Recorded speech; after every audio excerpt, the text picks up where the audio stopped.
Monsieur Roubaud, le maire d'agglomération, messieurs les présidents d'associations, chers amis, nous sommes ici réunis pour commémorer le 99e anniversaire du génocide des Arméniens, perpétré par le gouvernement jeune turc le 24 avril 1915 et fait sur 2,5 millions de personnes, 1,5 million de victimes, en détruisant les 3/4 de la population arménienne qui vivait sur ces terres ancestrales. Quelle était leur faute? Ils étaient arméniens. Pourquoi fallait-il les éliminer pour s'emparer de leurs terres, de leurs biens? Ainsi, le début du XXe siècle, qui devait être si glorieux, va débuter par une grande guerre et donner l'occasion idéale pour perpétrer un crime de masse, un génocide industriel alimenté par le nationalisme. Avant de commettre l'irréparable, il fallait démontrer que les Arméniens étaient des traîtres à la nation, des ennemis de l'intérieur, des microbes qui contaminaient une race pure, celle des fils du soleil, que sont les Turcs. Les Arméniens sont chrétiens, donc pro-occidentaux. Une fois affublés de toutes les perversions, ils sont déshumanisés, car ils n'étaient plus considérés comme des êtres humains, mais comme un troupeau d'esclaves qu'on achète, qu'on vend, qu'il fallait terroriser, martyriser et exterminer par l'arme blanche, par le feu, les camps de concentration le long de l'Euphrate, les déportations vers l'enfer de Der ez-Zor en Syrie. En Syrie, ou à l'heure où je vous parle, en 2014, le village de Kessab, à majorité arménienne, formé des rescapés du génocide, est en plein désarroi car martyrisé par des djihadistes venus de Turquie. Dans un an, nous commémorerons le centenaire du génocide des Arméniens et nous attendons toujours la reconnaissance pleine de cet acte honteux, comme le disait à l'époque Mustafa Kemal, où ce crime contre l'humanité, comme le dénonçaient les puissances de l'entente. Alors, les puissances de l'entente, c'était l'Angleterre, la Russie, la France. Juste un mois après le génocide, en effet, la France avait écrit le 24 mai 1915, un mois après. La Turquie devrait rendre compte, après la guerre, de cet immense crime contre l'humanité. C'était la première fois que le concept de crime contre l'humanité apparaissait dans le droit international. C'est la France qui avait fait ça. Et c'est son honneur. Et c'est aussi pour ça qu'on l'aime. Et c'est pour ça que dans sa souffrance, on est venu vers elle. Selon Max Gallo, l'oubli est la ruse du diable. L'oubli, la ruse du diable. Comme le prouve votre présence, et je vous en remercie. Vous toutes et tous, vous avez décidé de ne pas oublier. Vous avez décidé, alors que certains jouent la carte du temps et comptent sur l'oubli, vous avez décidé de leur opposer non la vengeance, mais la justice.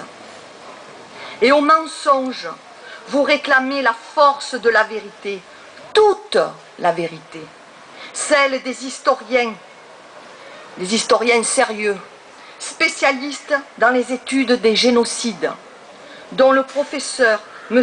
Israël Charny, président de l'Institut de la Shoah et de tous les génocides, pionnier de la lutte contre le négationnisme. Voilà, je salue monsieur le consul.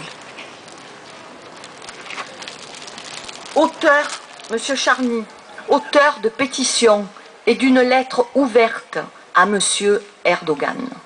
Monsieur Erdogan, le 23 avril, a parlé de condoléances de la Turquie aux petits-fils des Arméniens tués en 1915. C'est la première fois qu'il s'exprime aussi ouvertement sur ce drame. Mais si c'est une avancée, ne nous réjouissons pas trop, car le chemin sera long avant une réelle reconnaissance. D'ailleurs, le mot génocide n'est pas prononcé. Et la célèbre commission des historiens qu'il faut réunir pour savoir si c'est vraiment un génocide, c'est encore au programme. Alors que les historiens du monde entier parlent de génocide, alors que notre président, François Hollande, a dit le 24 avril, clairement, et nous le saluons pour cela, la tragédie de 1915 porte un seul nom, c'est un génocide.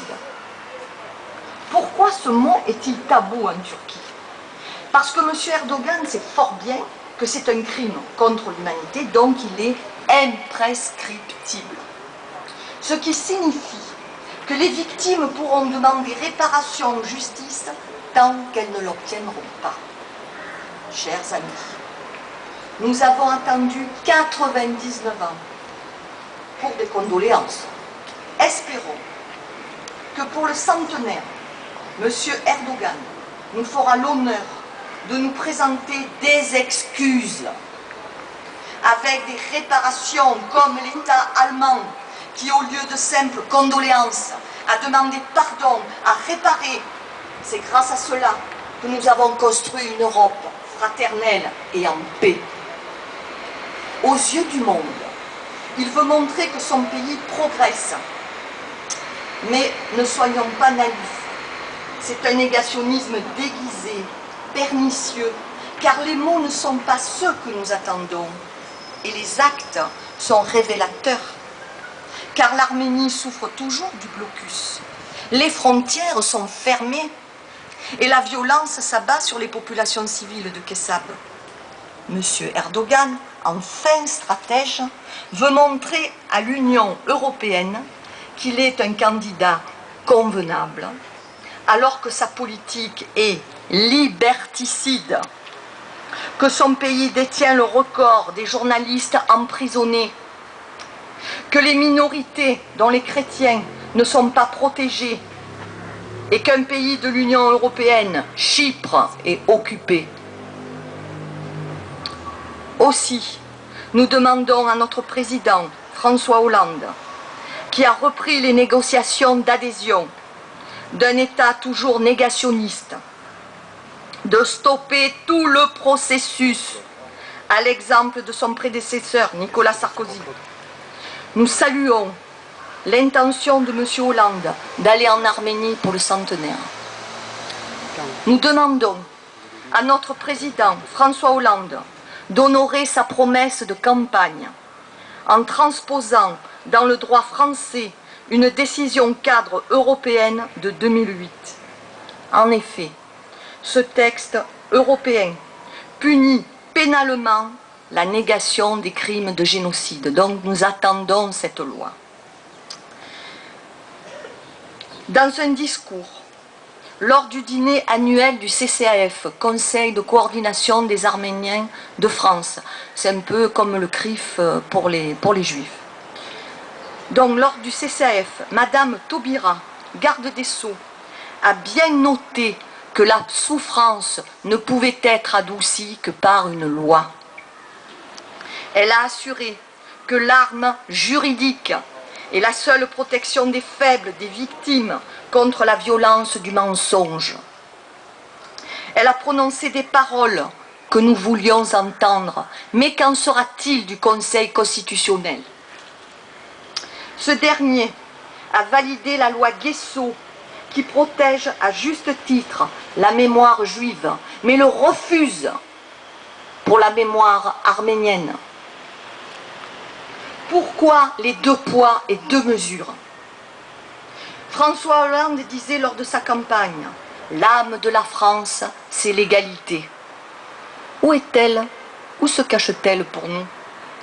Monsieur Jean-Louis Debré, président du Conseil constitutionnel, ne semble pas partager cette valeur d'égalité, car il m'a assuré, lors d'une rencontre que j'ai eue avec lui, qu'au nom de la liberté,